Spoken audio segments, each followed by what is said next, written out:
All right, Joe Rare is my guest today from Level 9 Virtual. Joe, welcome to the show. Yeah, you are actually in the placement business, very similar to what RepStack's doing. Do you want to just kind of let us know about what you do and what Level 9 Virtual is all about? My world has all been outsourcing and building businesses that don't require the owner to be involved. And so, kind of my claim to fame has been the success that we've been able to build multiple companies. We have six now that are, essentially 95% operated by virtual staff. None of them are pretty much in the US. So, we definitely believe in there are no, borders and boundaries when it comes to finding good talent. And, I hired my first virtual assistant in 2008, November of 2008, and I've had a team working with me every single day since in various capacities. Level 9 Virtual came because one of my staff members said, hey, we should build a VA company because we keep telling people how to hire VAs, but we never actually just do it for them and help them. So we did that, and we only built it so that we could, my agency at the time, so that we could support our agency clients and just deliver, help them get staff, and then realized that, we could actually build the business. And so we grew the business, and it's been a wild ride, and as I'm sure you're aware. And yeah, it's been great. But Level 9 Virtual, yeah, we offer VA services to small businesses, both dedicated, project-based, call center type support, stuff like that. That's awesome, man. And as far as your price points are concerned, like how do you compare yourself, or what would be the ranges be? So if you're looking dedicated VAs 40 hours a week, we're a flat rate of $15.50 a month. And so if you're part-time, it's $9.50 a month. We do flat rate, which we roll up into all of it and make it super easy for people. Is we roll up all of our, like the holiday pay, the PTO, all of that stuff. We actually just roll it up into one cost, and a client knows, hey, this is how many days they're going to get off. This is how many PTO days they have. We've just done it that way. In every business that I have, productizing it has been better rather than trying, and being transparent with pricing. Like every price that we have is on the website. Yeah. We don't even mess around and say hey, we need to get on and figure out what you're doing. Like we just try to figure out the best option to provide that's going to work for our clients. Some of our services, we raised prices this past year. Dedicated VAs, we're raising prices soon just because the demand is high, and, and then we're continuing to pay VAs even more. So as the business grows, we've got to make sure we're still able to support staff and support families and all those things. So I guess you had a marketing agency, and that's kind of where all of this kind of came out of? So yeah, I have a marketing agency, but the VA stuff all started way back in 2008. That's where I kind of got into it. The reason we built the VA company. That's a long time ago, man. Yeah. That's way. Yeah, it was before VAs. Yeah, most people didn't even realize you could hire somebody overseas back then. And that's awesome. I didn't have any money to hire people in the US, so I had to find staff elsewhere. And so, I went to every, country and culture that I could possibly, test, and over the years, and where we ended up landing for our company is primarily the Philippines. We do have some staff in, in India and in Pakistan and South America, but, the majority happened to that's where we landed, was in the Philippines, and it's worked well for us for what we need. And then if there's specific skill sets that isn't, I guess conducive to their culture, we, hire elsewhere. But that's been kind of our path. Yeah. So how big is the VA team now, across all the different countries?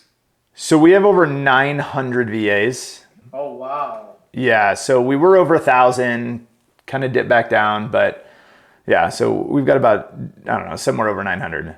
That's awesome, man. It's a huge scale. So, and basically you guys are taking care of all sorts of needs. So if I need like a cold caller, or if I need a appointment setter, I guess you guys do that, right? And yeah. And do you guys specialize in a particular type of business, or you guys are open to working with all small businesses? We work with a lot of small businesses. What we try to do is stay in our lane, which is primarily marketing services for small businesses. So while the niche might be gigantic, and it could be plumbers and it could be marketing agencies or attorneys, the niche that we actually provide, the actual service set, is in the marketing realm. So it could be graphic design, it could be video editing, it could be appointment setting, it could be prospecting.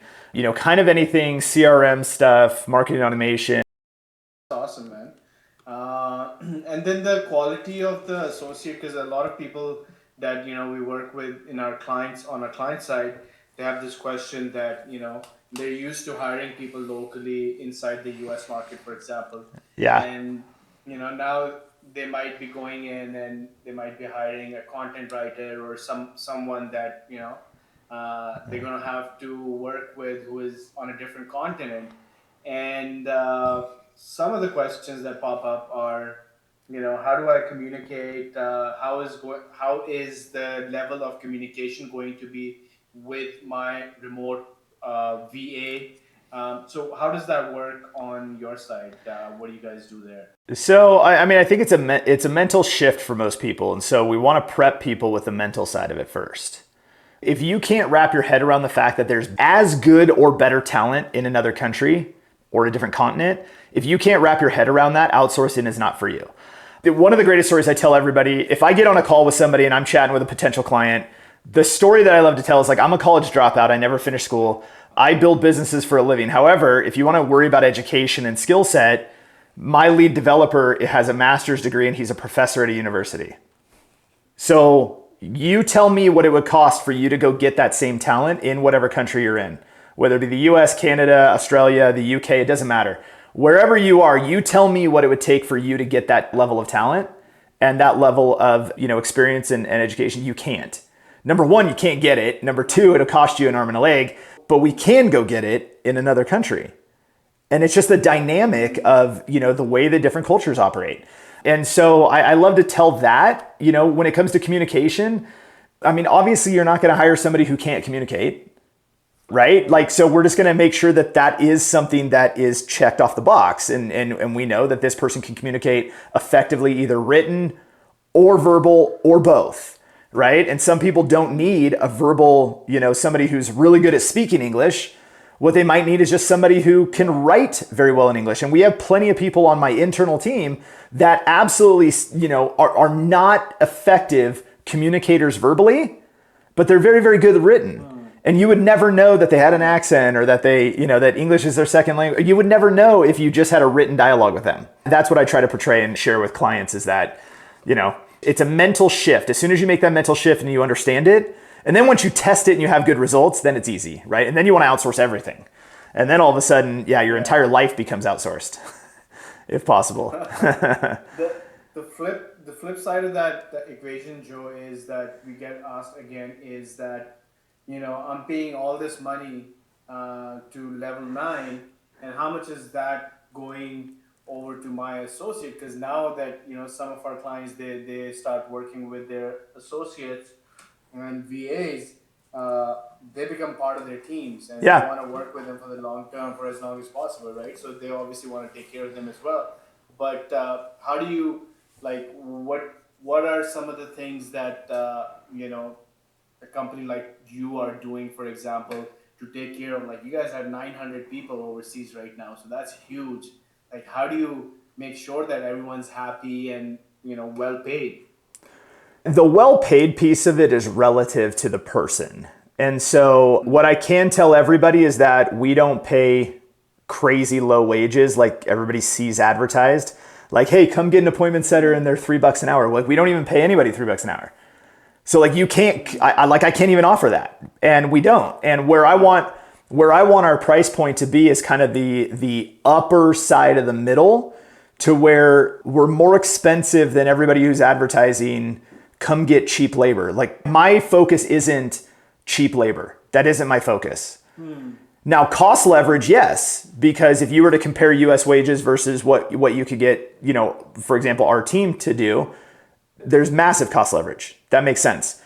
When it comes to how much we're paying individuals, it depends on their skill set. It depends on their experience. It depends what role that they're going to play. All of those things come into play, just like when you hire locally, right? You're taking all of those things into consideration. What we have to do as a company is we have to hire people so that it fits the price point we charge our clients, gives us a margin as a company, allows us to have internal staff to manage, oversee, I mean, we have HR departments and finance divisions and fulfillment teams and management teams and, team leads. And like there's layers and layers and layers. And we have to be able to, from our price point, we have to be able to pay everybody in between to make sure that the performance of that VA actually performs. And we have to pay the VA. And so we do have kind of a minimum threshold where we hire people at.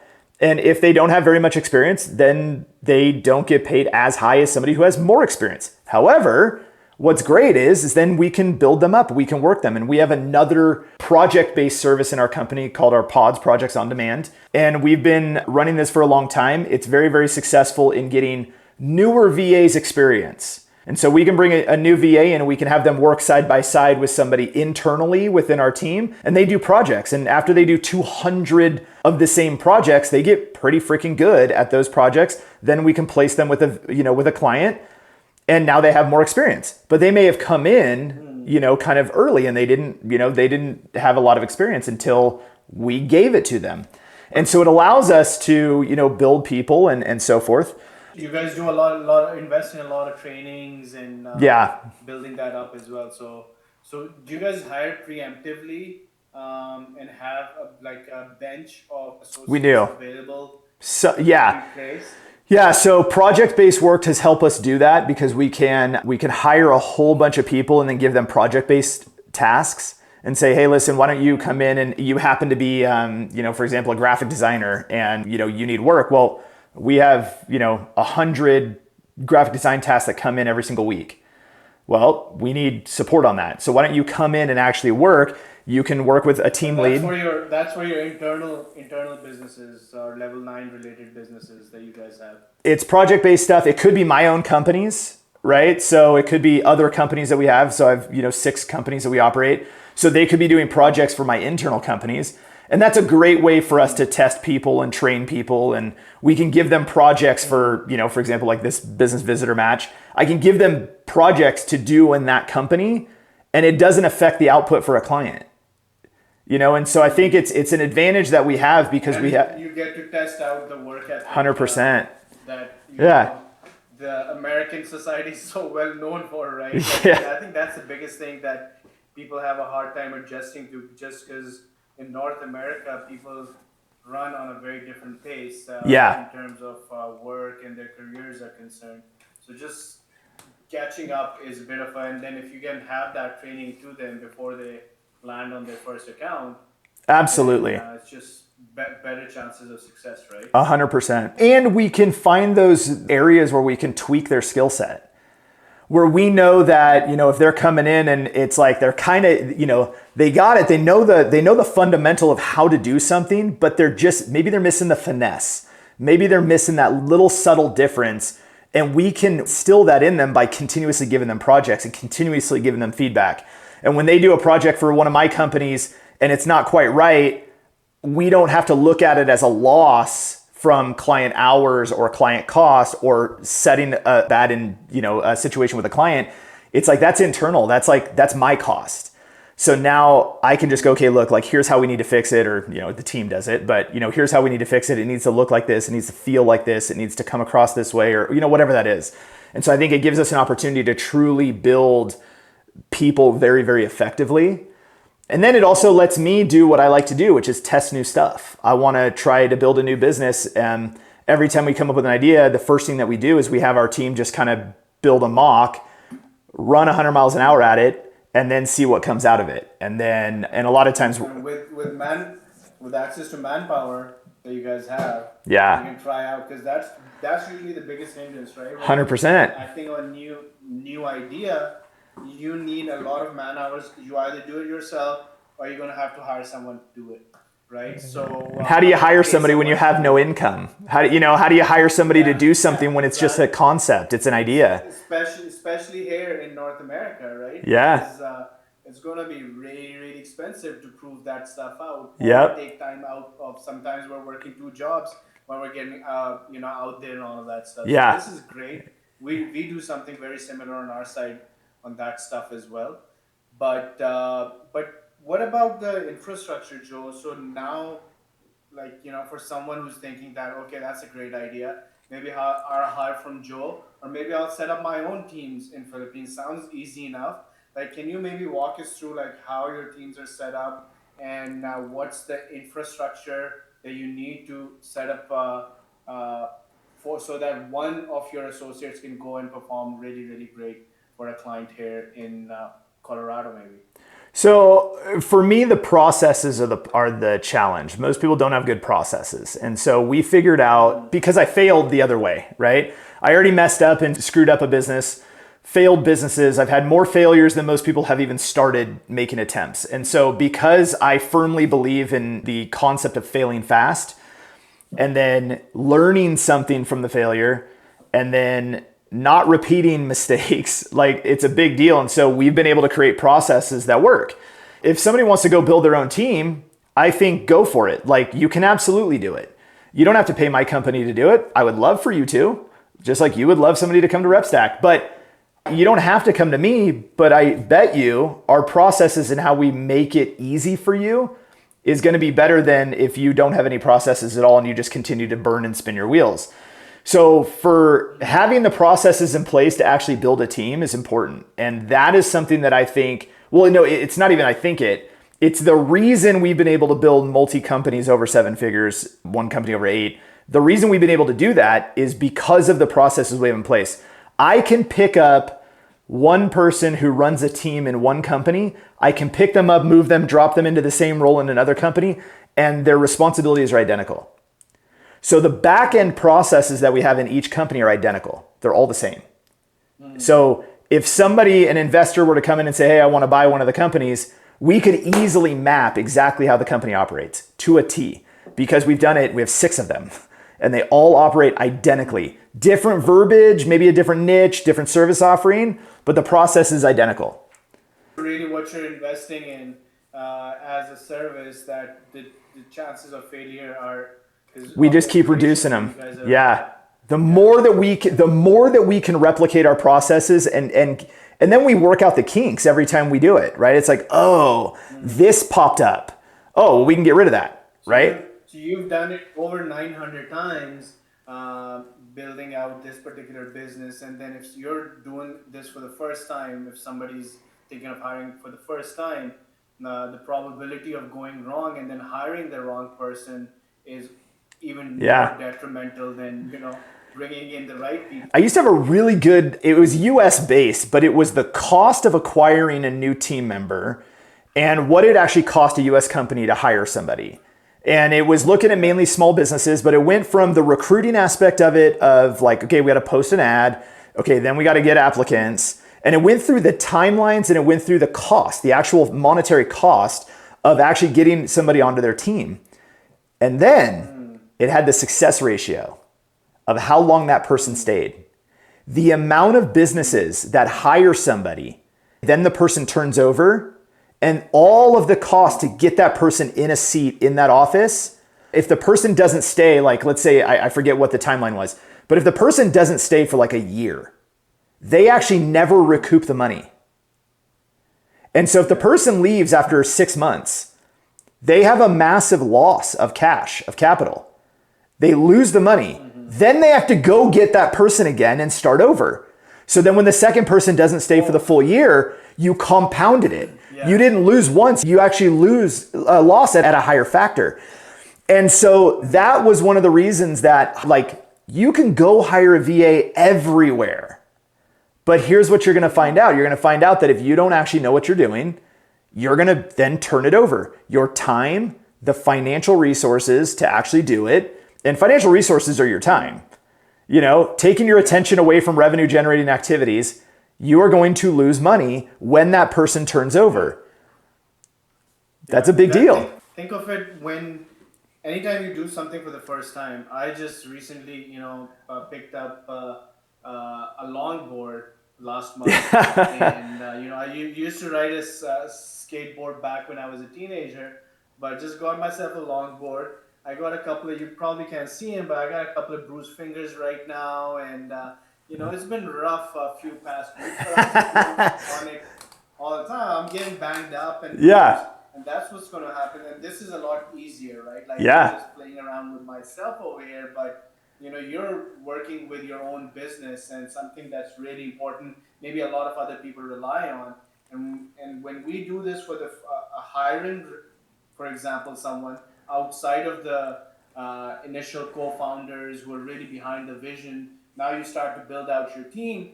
It's going to be a process, and you're going to get there. Like, initially, you're going to do it yourself, and you're going to find that you hired maybe the wrong person. You're going to have to do it again. And it seems nice, fine, and dandy that, okay, I've gotten to uh, $350,000 a year. Now I want to go to $1 million, and I need to hire these two people. Perfect. Who are those two people going to be? Have you done hiring before? Have you printed out the job description before? Have you done recruitment before? Do you know how to read a resume and find the right person? And then when you go into the interview, you're going to ask questions. Do you know how to ask the right questions? And all of that stuff combined together, there's going to be a ball or two that's going to get dropped. Sure. And not to mention what you just said, that you're taking your eye off from the ball, and you're just doing this particular activity where sales and retention and all of those things that you're responsible for are still need your attention. Yeah. So it's just initially, at least I would say, eventually, obviously, like, it's great to have, we have a lot of clients who have their own teams. They have hybrid teams where our people are connected with their teams and things like that. And some people have their own teams. That's perfectly okay.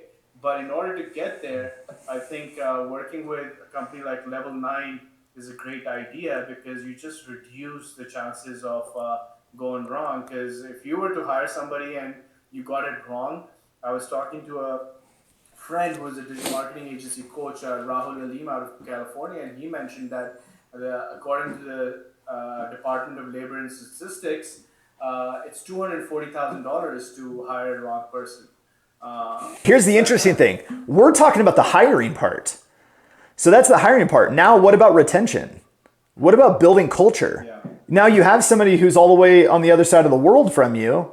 You still have to create a level of culture with them. And that's part of the value in, for example, like I say with Level 9 Virtual, is that our culture internal with our company, all of the VAs, whether they work directly for us or they're working with clients, they're still a part of our culture.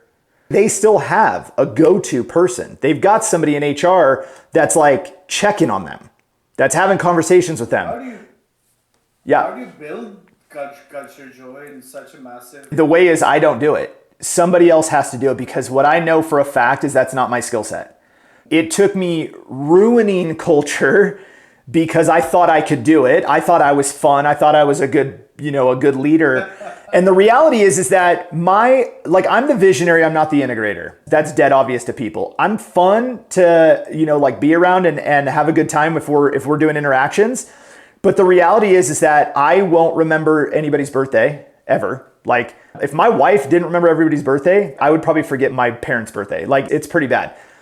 I'm not good at that kind of stuff. That kind of team building culture. Like, I don't even think about it, because the only thing I'm doing is vision, drive the ship. Here's where we need to go. Here's my plan. All right, everybody, let's jump on board and go. But who's going to keep them on board and keep the morale? And what I realized, it's not me. And so what I've gotten really good at is understanding, Joe, you're not very good at this. So hire people who are, let them manage those people and build the culture, and you get the hell out of the way. Because if I get in and think like I have a place to, like, I am terrible at it.